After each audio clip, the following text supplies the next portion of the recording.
Screens is a classic because it is a funny, meta love triangle about an apocalypse. Screens is a classic because it is a claustrophobic portrait of the perils of climate change and how we can use art to escape our fears. Soldadera is a classic because it is a portrayal of the cost of revolution and how that plays out in personal relationships. Soldadera is a classic because we've been loving it for 3 or 4 years, and just trust us. Please, God. Oh, my God. Soldadera is a classic because Sky hasn't shut up about it since we read it. Yes. Shout out to Shannon. Shout out to Shannon. We did Soldadera. We did it for you, baby. Amazing. This is our history. This is our legacy.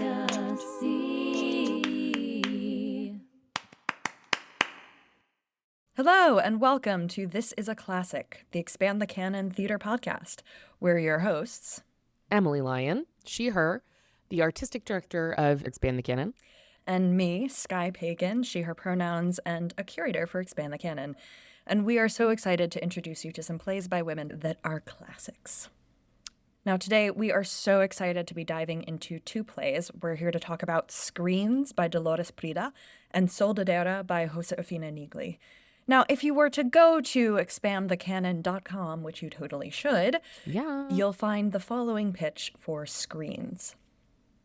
If you're looking for a satirical critique of the blinding effects of media and consumerism, look no further than Dolores Prida's Screens. In Prida's masterful work, 3 telenovela stars reenact the highlights of their career while trapped in a house. As an ominous apocalypse looms outside, they continue to restage these scenes. The lines between life and art start to blur to disastrous outcomes. Blending sharp political insight with an accessible comedic edge and wrapped together in a love triangle, this play offers a powerful critique of modern identity and environmental disaster in the face of mass media's demands. Oof.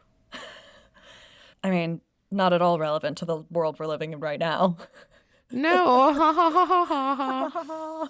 I love it when we choose things that are so distant Prescient from us. Oh gosh, I remember it was like, this play is a beautiful punch in the gut. I love it. I love it so much. Speaking of plays we love, we'll also be talking about Soldadera. So since you'll already be on expandthecanon.com, you'll find this pitch too. If you're looking for a wartime story about the choices women must make when fighting for their rights, Soldadera is the play for you. Tasked with safeguarding a stockpile of weapons, the play follows a group of women soldiers trying to protect their own sense of honor and their lives. An expansive and yet intimate story of gendered oppression, Niggli's claustrophobic drama traces the parallels between global conflicts and our personal lives. In our ever-tense political climate, this exploration of revolution and the ways political ideals play out at home is as relevant today as it was in 1936. Oof, another one that is a little bit of an owie in terms of how close to home.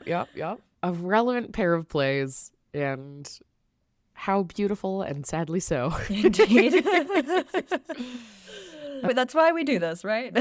Yeah, but also, I'm not going to lie, these are two of my favorites. Yeah, these are bangers. You should read them. And there's a lot of resonance between these two plays. Another punch in the gut, basically, is what we're saying. Yes, and luckily both of these plays have quite a lot of joy and humor in them. Totally, yes.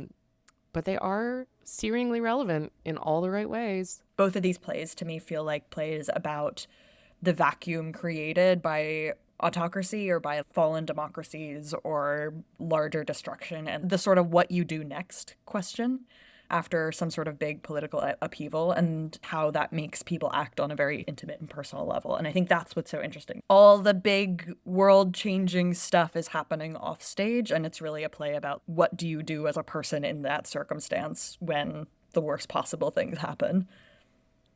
Yeah, I love how both of these plays are bringing either a global or a societal issue to a really deeply personal level and making it feel human. I think that's one of the things that theater does best, and that's one of the things that these plays do so well and so effectively and are beautiful sparks for conversation and reflection on where we're going, Yeah. which is why they're classics. Hey. There's also something like very human about between the big dramatic things and the big dramatic story. People still gossip in a revolution. People still are sitting around and joking with each other, and people still have to keep themselves entertained and busy, and like that sort of being stuck waiting for things to happen. Yeah. Just the same way that, I don't know, someone living through a strange political time, Not that we would know Gosh. anything about that. no, can you imagine, is also dealing with that sort of existential feeling of waiting to see how it's all going to turn out and where we can step up, where we can be useful with our particular skill sets. And frankly, if it's going to be okay. Maybe we should give a little bit more context to our lovely listeners about like what exactly we're talking about, unless you have anything else you wanted to say. No, I just love these plays so much. So I'm happy to talk about them specifically as well as talk about why they're freaking great. Well, maybe to start with, Emily, do you want to tell us a little bit about what Screens is about? I would love to. Yes, this is such a good one. So I am delighted to tell you about it. So it takes place in theoretically quite a picturesque scenario. It's in the living room of a beach cottage in, quote, a Caribbean country, which isn't specified and doesn't need to be. But you can imagine like luxury, lovely vacations. And we've got 3 beautiful characters in this dreamy setup. It all takes place during the same day. And I love this context as well. Quote, in the near future, perhaps tomorrow, hopefully never. Ooh, Dolores. Indeed. So we open in this beautiful living room and a couple is kissing passionately. And the husband walks in. He begins pointing a gun because he's caught them. But he then realizes this is not how modern men should act. And he puts down the gun. He leaves. And the couple, I guess, feels comfortable. So they go back to kissing. He again enters and tries to play it cool. It's not a big deal that they've been making out, which of course drives the woman to then have an emotional outburst, being like, well, why don't you care? What? And then all of this beautiful drama is revealed to be a scene that they're improvising. We're introduced to our 3 actors. Well, yes, there are so many meta levels in this play, but the people in the play are soap opera actors. So we have Roberto, who is an actor in his 40s, and Elena, who's an actor in her 40s. And the man she was kissing was Mauricio, who's an actor in his 20s. And they've all known each other from the soap opera circuit. They're quite famous, known soap actors. And especially Roberto and Elena, who kind of came up together, have done dozens of soaps together before. But there's also this note before, not just earlier, but before the world was this way. So that's sort of our first hint into a larger sense of Maybe things are not what they seem. yes. Oh gosh. Maybe things are not what they seem is the tagline for this play, I think. True. So these 3 actors are a little bit cooped up in this house. I'm sure nobody who has lived through 2020 knows anything about that feeling. Oof. But while they're together, they've made a pact that they're going to create the next great telenovela together. And they all will live until the last episode. So none of them will get killed off. And so part of this improv scene is them generating, all right, what is this? What's this next dream telenovela that we want to be on? When things return to normal, what should the plot be? So as you can tell from the opening, they're constantly slipping in and out of improv scenes, of monologues and clips of shows they've done before. And sometimes it's too seamless. Sometimes it takes a second for the audience to realize, oh, this was a scene. And even at times it takes the other actors a second to know, are we doing a scene? Is this real? Oh, I know. That one is from the soap you did 2 years ago that ran for 100 episodes or something. So we're in this very creative, generative, and slippy slidey world. The technical term. So one of the next episodes that they try to play with is updating a classic. So going with the Don Juan idea. Although there's also a lot of discussion of, well, no, Don Juan is so passé. After Women's Lib, like nobody wants to hear about Don Juan anymore. Shout out to the several plays on our list that are absolutely Don Juan plays and do it beautifully. So just saying. But I feel like that's a fun little meta expand the canon moment. But Roberto is like hating the updates on the Don Juan. Elena's frustrated with the size of her role in this. And Roberto is exasperated and says, ugh, anyone watching us through a keyhole would think we're insane. Perhaps we are. The effect of radiation on our brains. Oopie. Yeah. Another hint that things are not what they seem. Things are not what they seem. So, okay, they throw out the Don Juan idea, and as they keep chatting, it turns out there aren't any TV channels broadcasting right now, and perhaps they never will again.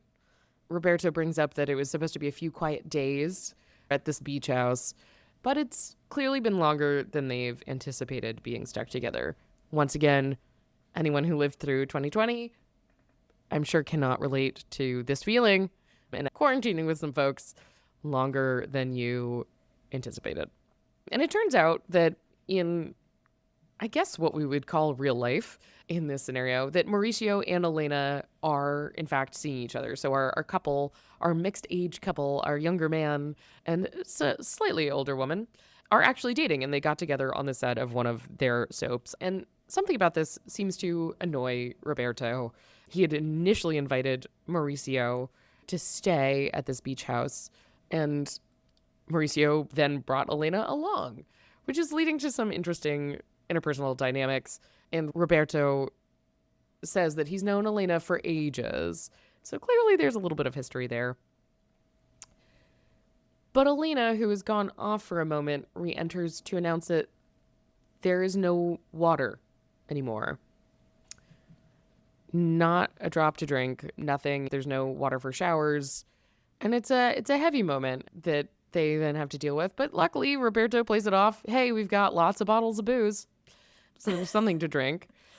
And Mauricio goes into a very dramatic monologue about wanting water and how desperate he is for water. This is sort of like an interesting thing as well about this play is all these sort of meta-theatrical moments where they go into the quote-unquote like scene work or improv as they do are all vaguely soap opera-esque, but there's like a Shakespeare-y kind of monologue that happens at one point that starts with him quoting Mark Antony. There's all this playing of genre and playing of performance styles, if we think about it both as like an exciting directing and acting challenge, and also I think like a wonderful sort of insight into these are people who this is the way they process the world, and they're going through something very life-changing, and so they're just trying all of these different ways to process it, and this is the medium that they understand how to. Oh, absolutely. And I think one of the fun things about it too is mining each of these dramatic episodes for truth, right? So it's really fun watching them slalom in and out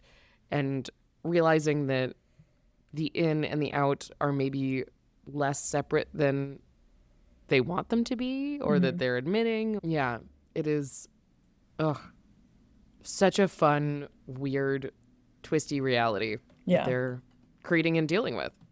So Elena now re-enters from the water episode, and she's in a wheelchair reenacting another one of her classic soaps, and Mauricio runs off to get her character or something, and Elena and Roberto have this moment playing a scene where it seems like probably Roberto and Elena had some kind of romantic past.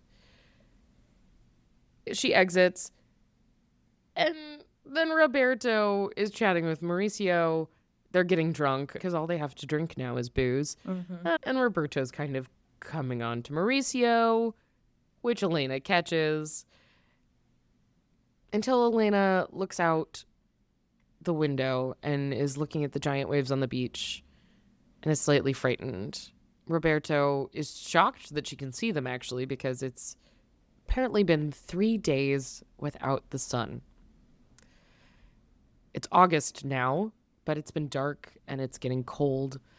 And Roberto mentions that the owner who lent him this beach house was quite well informed. And he took the first plane out to New Zealand, where he thought he'd have a better chance when the crisis started. Another hint at the world is not what it seems. So now they've got no phone, no water, and no sun. And as these layers of personal drama, romantic drama, global drama are piling up, things take a turn for the bitter, and they're fighting and getting existential. And Elena stabs Roberto in a fit of passion with scissors. And it turns out this is actually also an improv. Of course it is. Of course it is. And they are just letting out some of these feelings, and that turns into a sort of interesting moment of three-way romantic intimacy under a sheet. Sure. They're all fooling around, and there's a brief blackout. They come up for air and are smoking some marijuana and dreaming of food, the food they can't have, and dreaming of the places that they never traveled to, and discussing all the nevers that they never had and never will. And Mauricio blurts out sort of this moments of upset. He's frustrated that there are so many things that he'll never get to do because, quote, some old fart pushed a button and everything's going to hell. Again, the sort of age dynamics playing out there. I think that's interesting. The youngest person expressing that frustration. Absolutely. The batteries to all the things they have around are dying. The TV is only displaying static.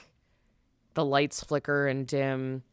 And yet they keep having imaginations of hopeful futures and possibilities and what they might return to if the world goes back to normal. And then the lights go out completely. They light some candles. They all put on gas masks. And then they start kissing with gas masks and having this odd last moment speech and romantic possibility and yet frustration and existential monologue. But they decide that no one will get that as a soap opera either. And someone finally posits, it's getting late. Who's got any new ideas? And so they finish the play sitting on the floor, wearing gas masks, still brainstorming for new ideas and hope as the world closes down around them. Yeah, I love this play so much for the obvious parallels to our reality, but also there's something very human about just needing to escape your reality when it's that dark. And there's something very basic and human about this need for play, this need for imagination, this need for dreaming. And I also think it's interesting that these characters are famous telenovela stars. That feels on the cover of it inaccessible to a lot of us, but this play humanizes that experience. And it's such a fun juxtaposition, too. It's humanizing these two extremes, humanizing the interpersonal lives of these dramatic telenovela stars. And yet it is also humanizing the fact that everybody, no matter who they are, where they've been in life, quote, before, will have to deal with this kind of environmental reality. So I think it's such a cool and fun way to put two extremes together and marry them in what is sort of an upsettingly plausible way. Yeah. This is very much a play about story making, and this play is making the argument for why storytelling and art making is really a very basic human need to create and to process the world through creativity. And I love that here, that to play and improv together is helping them process this reality. Absolutely. Stories help us not only process, but also imagine futures. Yeah. And Dolores Prida is doing that on so many levels in this play, and using that exact medium where we escape to remind us that we can't escape as well. Yeah. Another aspect of this play that I love is I think this is a really producible play. Like we said, it's one location, it's 3 actors. And it would be like a really exciting and meaty challenge to dive into because you have these sort of shifting meta-theatrical realities. It's a fantastic opportunity for actors to really show off their chops. You have these different versions of these characters and different emotional states that people are seamlessly moving in and out of. That would be a really exciting directing challenge, figuring out like what are these shifts. And it would be a fun design challenge too, creating this atmospheric sense of this impending reality on the outside and how that is slowly becoming more physically apparent in the space. So I just think this play would be so fun to put on. And I think a very achievable, producible play. Totally. And it would also be super fun to watch. I would be so pumped if a company was doing this because it's hilarious. Yes. It is engaging. It is everything I want from a play. It is really just so delightful. And there are a lot of these not throwaway lines, but lines that pack a huge punch, even in the middle of all the silly. It's also like freaking funny. These are 3 wackadoodle humans trapped in a room doing soap operas together. Like, it's hilarious. And there's so many silly surprises and twists and turns. And these are absurd human beings. And so I think this is just like a very fun, campy play, in addition to being a very interesting and thought-provoking one. What allows it to really pack such a punch is like, this would be a lot less of a powerful experience if it wasn't also an enjoyable one. And I think this play allows the medicine to go down a little bit better because there's so much humor in it. I would love to have a bunch of different famous actors do this. Oh my God, that was so funny. Right? Yeah. That would, what a dream. I also just love how clever it is in so many ways. It's really fun that it's called Screens, and yet we're never engaging or looking at a screen. Yeah. It speaks to how much screens and our relationship to them have shifted our lives. Like that is, in the end, not what our world is or how we will leave it. History. Emily, do you want to tell us a little bit more about our fabulous playwright? Yes, Dolores Prida is super cool. Okay, so she was born in Cuba in 1943. Her father was an entrepreneur, I think in textiles, the fashion industry, but he fled Cuba after the revolution led by Castro in 1959. So he went up to New York City, and Dolores's mother and she and her 2 sisters met up with her father in New York 2 years later. And that is where she would spend the rest of her life. So because of this sort of clash of cultures, that's often what she's writing about and how she's writing. So most of her work is bilingual, both English and Spanish. It's often really looking at the sort of collision of Cuban identity with her new American surroundings, the pressures from both cultures, from what it's like to be a woman in Latina culture, what it's like to be an immigrant in American culture. And so specifically, her plays are often looking at assimilation, biculturalism, and intersections of race and gender. So Dolores, even as a teenager, she was writing poetry and short stories. She was always a writer. She went to Hunter College in Manhattan. Shout out New York. Where she was studying Latin American literature. And supposedly Hunter is also where she took her first drama classes. So thanks, Hunter. In 1976, she first worked with Teatro de Oria in the Lower East Side. And that was really her step into the theater world. So she wrote her first play the next year in 1977 and went on to work with a bunch of companies in the city, including Puerto Rican Traveling Theater, PRTT, and also 2 of our previous partner theaters, Intar and Repertorio Español. Hey, our friends. So cool. Full circle. And she was even the literary manager for Intar for 3 years from 1980 to God. 1983. I know. Isn't that neat? She won a series of awards and fellowships and was definitely appreciated for her theater work. She wrote many plays, including Quasar y Cantar and Beautiful Señoritas, which was sort of her first breakout play from 1977. And it's kind of funny, this play, Screens, was the first play she wrote in one language, which was originally, it was all in Spanish. So you've got two options on this one. But interestingly enough, despite her many theatrical relationships and her many plays and works, she was actually better known at the time for her journalism and column writing. She wrote for a whole series of different newspapers and magazines. She was even a founding member of Latina magazine. And for over 12 years, she wrote a column called Dolores Dice, or Dolores Says, which is basically a Dear Abby column, essentially, for the Latina community. And she would give advice for family, romance, disputes. It Love was that. this, right? So cool that she was just obviously a fount of wisdom, as you can see from her work, as well as her journalism. And this may not surprise you, but she was frustrated by a lack of representation of Hispanic Americans in mainstream media. And so her journalism was often aimed at correcting the one-dimensional view that a lot of American media has, basically focusing on Latino stories as ones of illegal immigrants, of just photos of Latino people like jumping the border. She's like, we are so much more present in this country. We have so many more stories. There is so much more here. So one story that I found really sweet, mentioned in her obituary in the New York Times, was on the night before she died.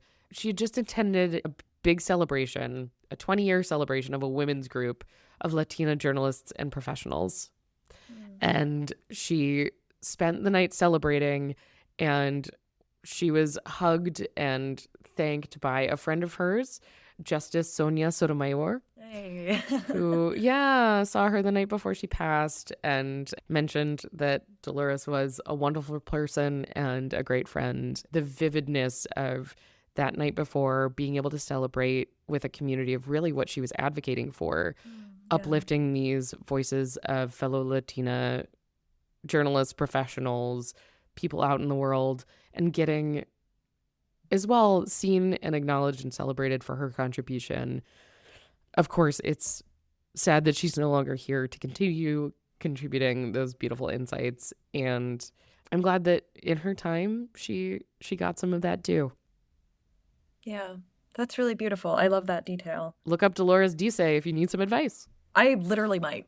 I do, in fact, need advice. Amazing. Legacy.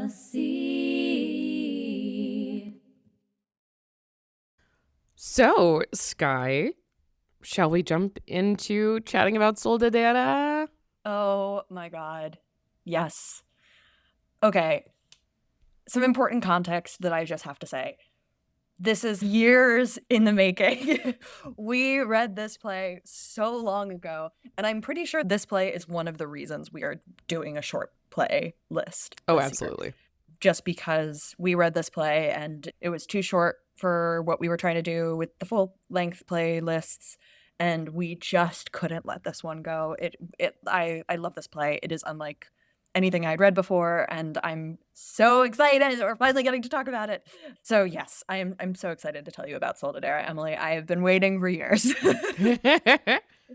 Okay, so Soldadera. This play is set during the 1910 Mexican Revolution. So this is very much an ensemble piece. There's a group of 7 women soldiers in this play. There's 1 man.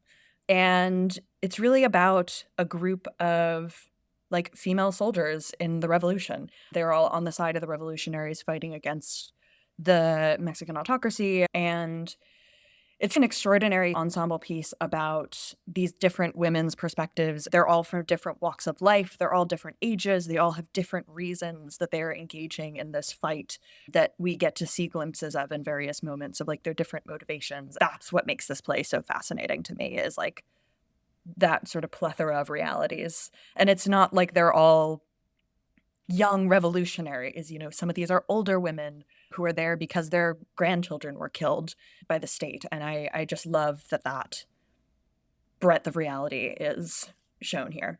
So as we start off, we have this group of 7 women.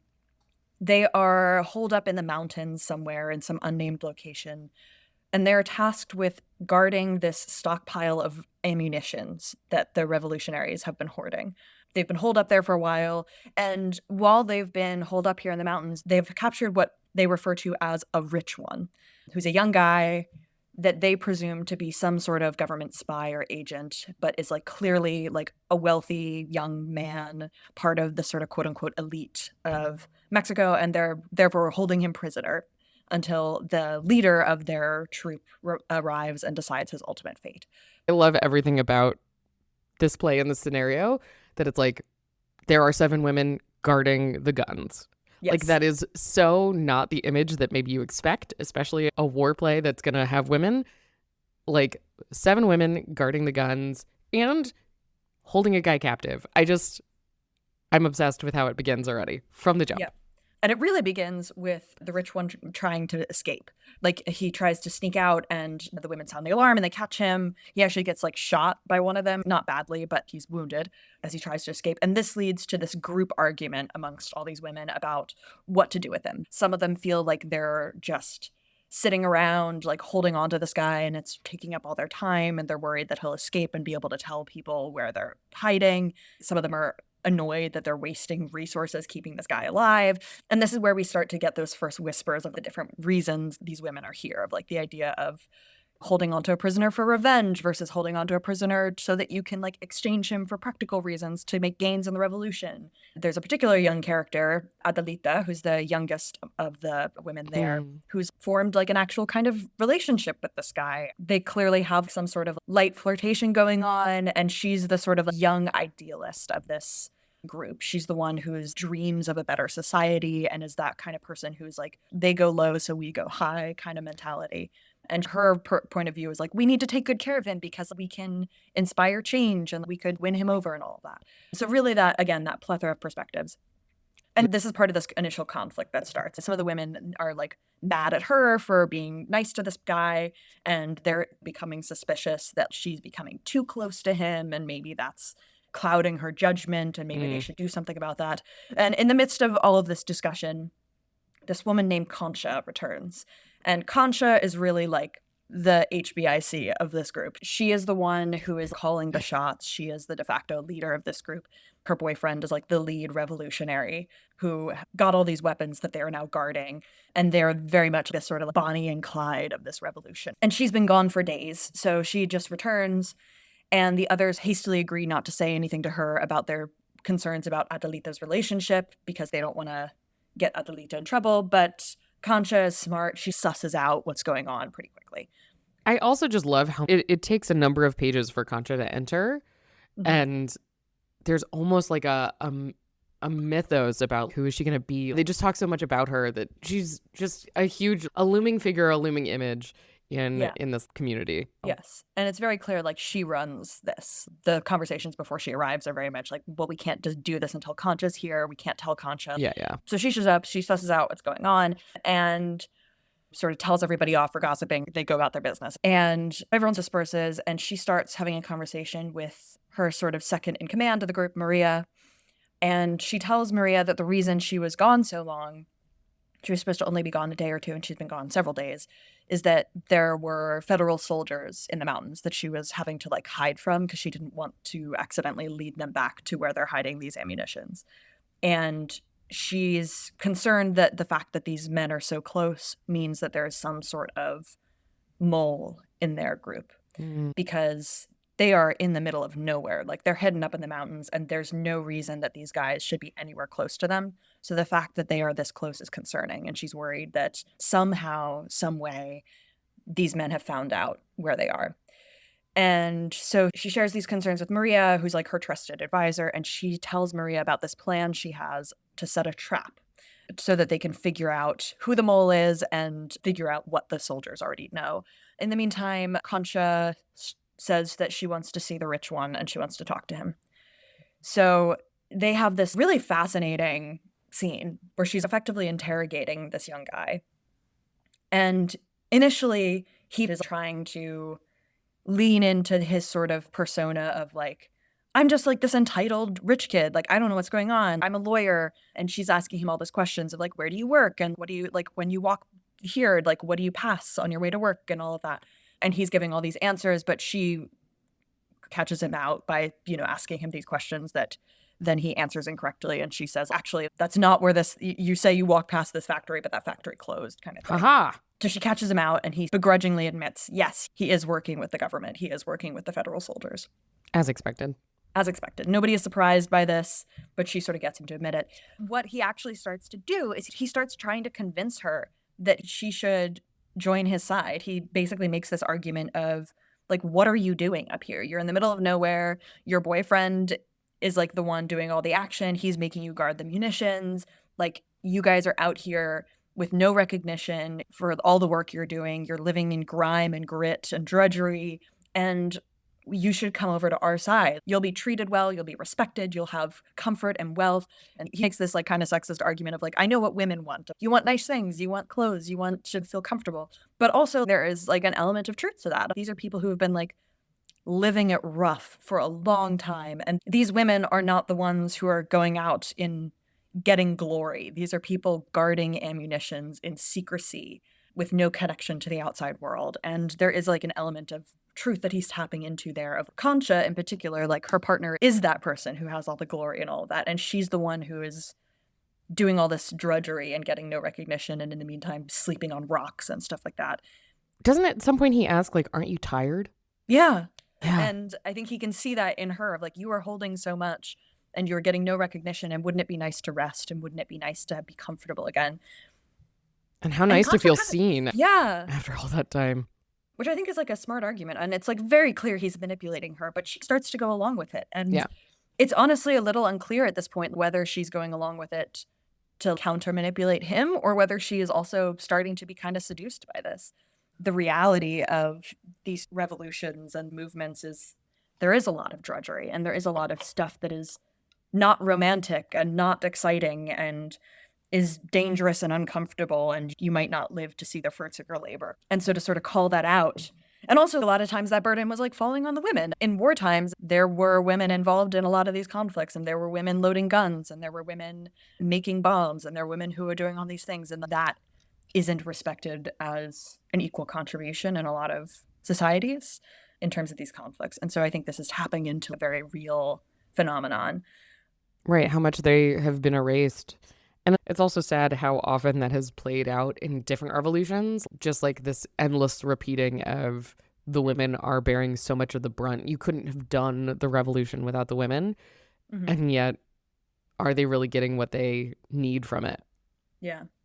So as they're having this conversation, Concha starts going along with it. And she basically says, like, okay, fine, we'll let the federal soldiers that are looking for us find us, capture us, and you'll keep your word, we'll be taken in, we'll surrender, and in return, like, we get to have that comfort you're talking about. And so she basically agrees to, like, work with him. But the caveat is that she doesn't want them to tell the other women about it because she doesn't think they'll go along with this plan. So again, unclear how much she is manipulating him back versus what she is actually feeling for real. And I would posit that, like, maybe she doesn't know.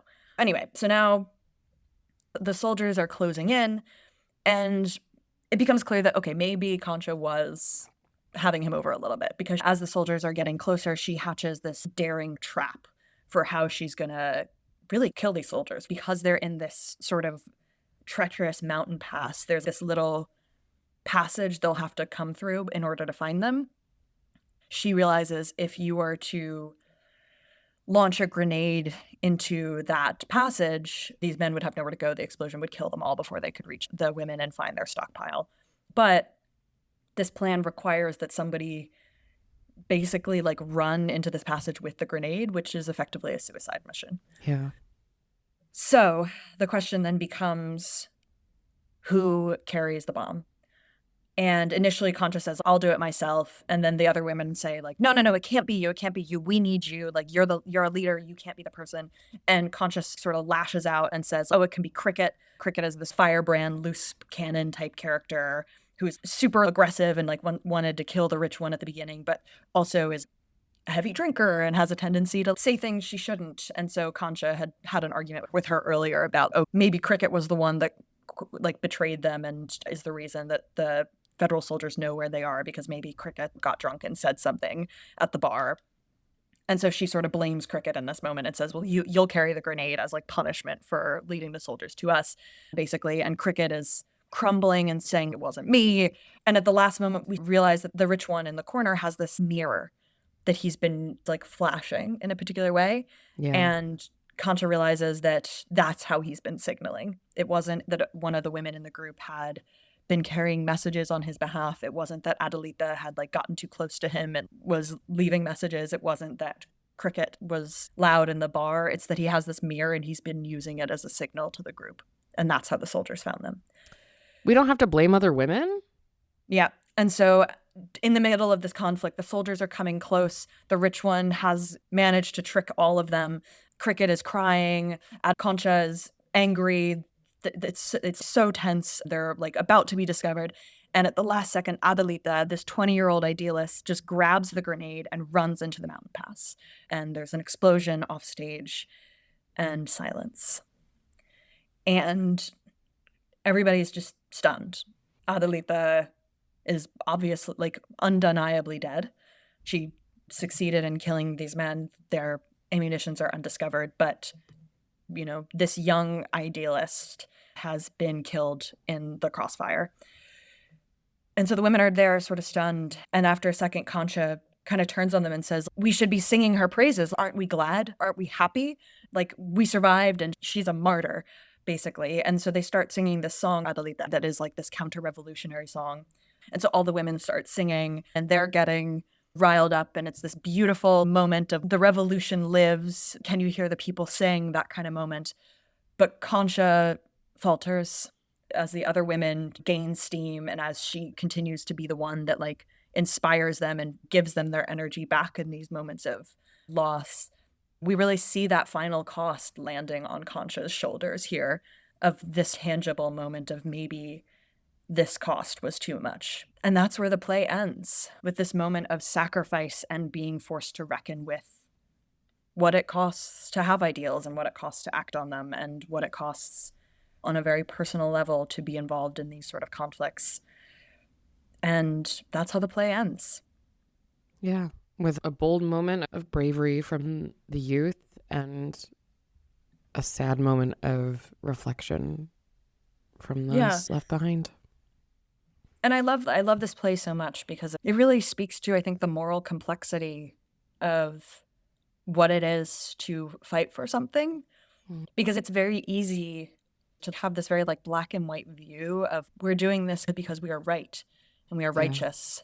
And this play really makes real of like, actually it is more complicated than that. And being righteous doesn't necessarily keep the people you love alive, and it doesn't keep you warm at night, and it can mean drudgery for no recognition, and it can mean loneliness and responsibility for others and guilt and all these other things, and it can mean making terrible, terrible decisions. And I love the sort of moral complexity this play gives to what can be like a very black and white issue.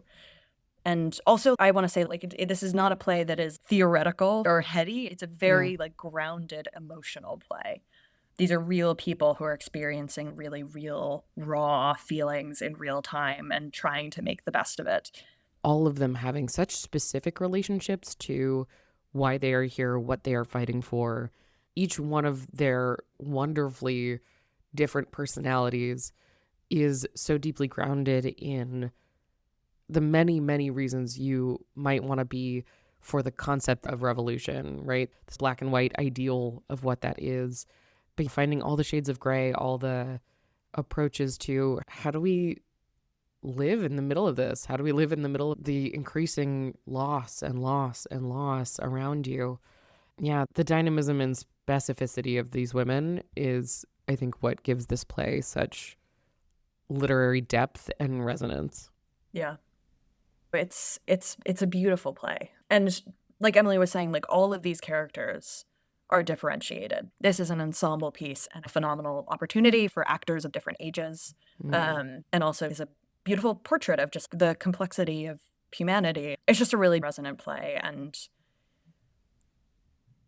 I love that it hurts. I appreciate that it is about the sort of cost of having ideals, because I think that's something that we don't like to acknowledge sometimes, is that you can believe in a cause and you can also sometimes the cause costs too much. And I think moral purity is a luxury in a lot of ways. Ooh. And I think this play is really dealing with that. The cost of fighting for what you believe in can sometimes be really high. And I think it's very often couched that if you make a decision that the cost of your morals is too high, that makes it a failing, as opposed to just like a very human decision to reckon with different things having weight.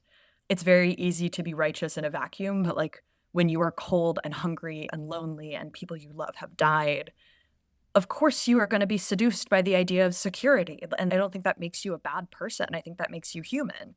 And this play really, really reckons with that. And I think Concha's journey in particular really shows that. This is the person who has fought for so much and been that person and given so much.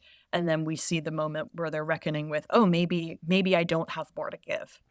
And I don't think that makes you a bad person at all. I think that's just very real. And I think that's something that we don't like to talk about because it's complicated and it's messy. Yeah.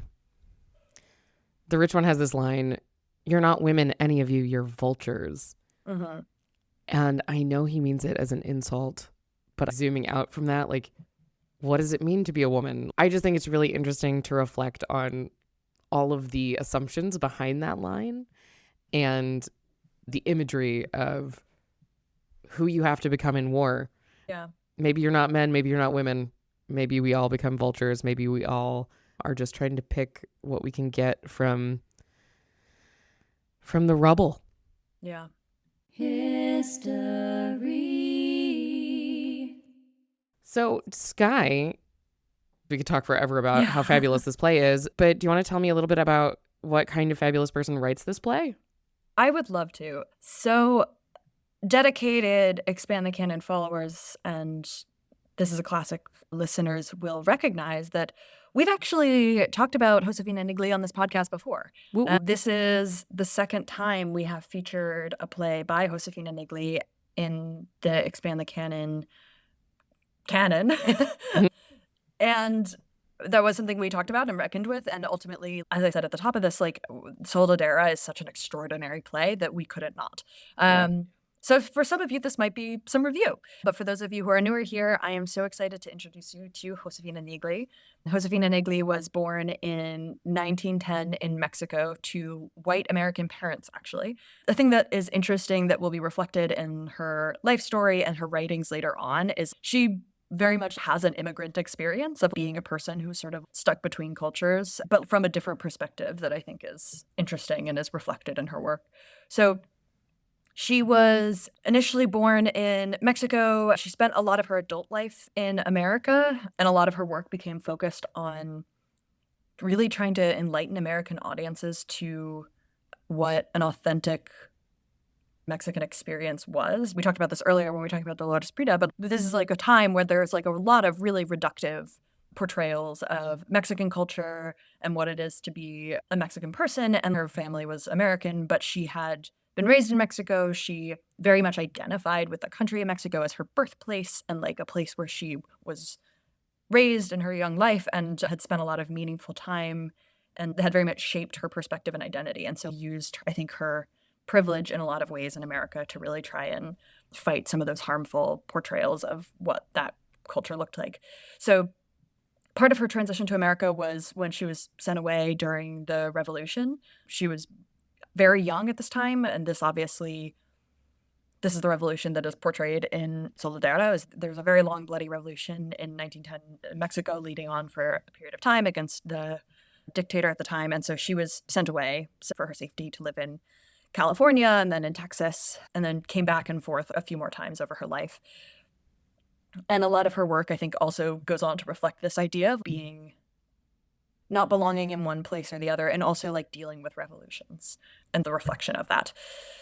So the play that we featured in Expand the Canon was Singing Valley, which was written a little before Soldadera.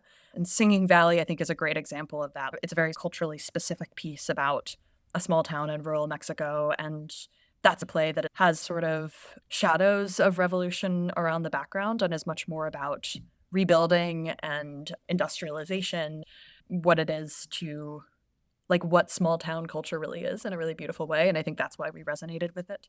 What it is to come into a new cultural space and be a stranger in it and have to assimilate, which speaks to her personal experience. So Josefina Niggli was a graduate of Incarnate Word College in 1931, and at that point she had already begun to gain some praise for her writing. She was writing short stories. She wrote in the Ladies' Home Journal and won a prize there, and she also received the National Catholic College Poetry Award for some of her poetry. So at a young age, already writing, already gaining some recognition. Post-graduating, she went on to study at UNC Chapel Hill under the Carolina Playmakers and got her master's degree there, and the culmination of her master's degree was writing Singing Valley, actually, which went on to be produced by the Carolina Playmakers a couple years later. So cool. And I know, exactly. And this was really this would become a long-term relationship for her with UNC Chapel Hill. During this time, she also wrote a lot of historical plays about Mexico. She wrote The Cry of Dolores, The Fair God, and Azteca. She went on to actually become a faculty member and teacher at UNC and explored her work in more depth there, and then moved back to Mexico, where she began to work as a stage manager to Rodolfo Usigli, the Mexican dramatist who really supported her and her work, and that was really a formative relationship and went on to shape some of her later works. In 1945, she published Mexican Village, which became one of her notable works, and this got actually adapted into a film in 1953, which led to her building some Hollywood connections, and this led to her working in screenwriting a little bit. So she actually worked in The Mask of Zorro. She's credited on that film and a number of other wood things. So girl is jumping all over the place. She's in South Carolina, she's in Mexico, she's in California, she's in poetry, she's in short stories, she's in plays. And during this time in Hollywood, she was offered a fellowship that took her to study in Dublin and then eventually back to teaching. So those themes of what it is to have a life of migration and what it is to be a stranger in different places really resonates across her work. And highlighting her continued return to education and teaching feels resonant to me. I think clearly she is somebody who's motivated by using writing as a tool for teaching and expanding boundaries, and really motivated by like art as service in that way, as an opportunity to shape minds. And I think that's really beautiful. So she has this really prolific career. She went on to write 3 novels, 16 plays, tons of poems. She was a member of the Dramatists Guild and the Photographic Society of America. She was the president of the Business and Professional Women's Club in North Carolina, and just had this really full life of traveling and teaching and writing before she eventually died in her home in California in 1983, after this very full life spanning genres and disciplines. Somebody who's lived through a lot, lived through revolution, lived through the civil rights movement in America. Like, what a life of change in many ways, and what a prolific author. And so excited that we got to feature her twice now. And I think as an educator, I'd hope to think that she would be delighted to hear a bunch of nerdy theater people talking about her writing in such detail. Right?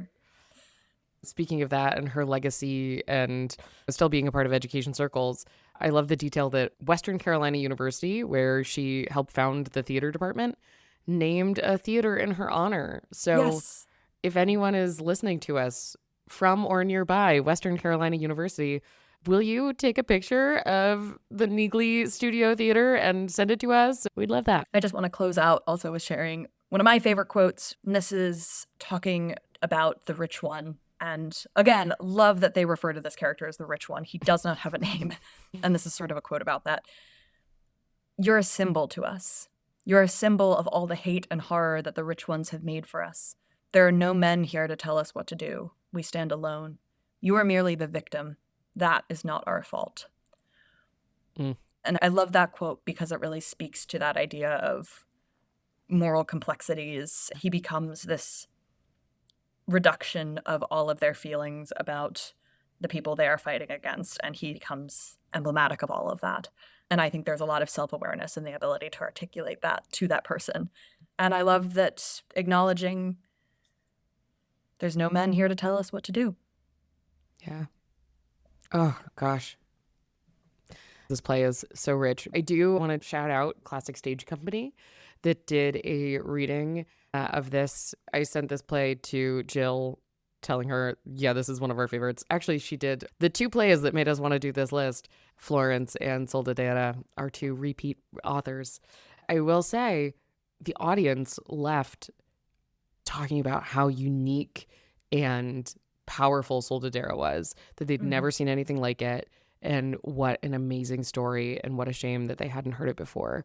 So it is not only an impactful story for us and within itself, but also a piece that audiences really love, admire, and find fascinating because it is a classic. Indeed. Dum, dum. Thank you for joining us for our Screens and Soldadera edition of This is a Classic, the Expand the Canon podcast. If you believe in the importance of expanding the canon, please give us a 5-star review and subscribe to this podcast. Woo! And then hit the share button and forward it along to a friend, colleague, professor, or the rich one you know. Ooh, spicy. To make it easy to find, read, and produce these plays, you can sign up and subscribe to expandthecanon.com. For info on what's up next, you can follow us on Instagram, Facebook, or join our mailing list You can also support this effort by buying some Expand the Canon swag, to brag to your friends that you're changing the future of classics, reading and producing these plays as classics, and reaching out to us to partner on them, wink wink. or straight up donating to make all these efforts possible, which you can do from our website, expandthecanon.com. Again, I'm Sky Pagan, And I'm Emily. and we'll see you next time.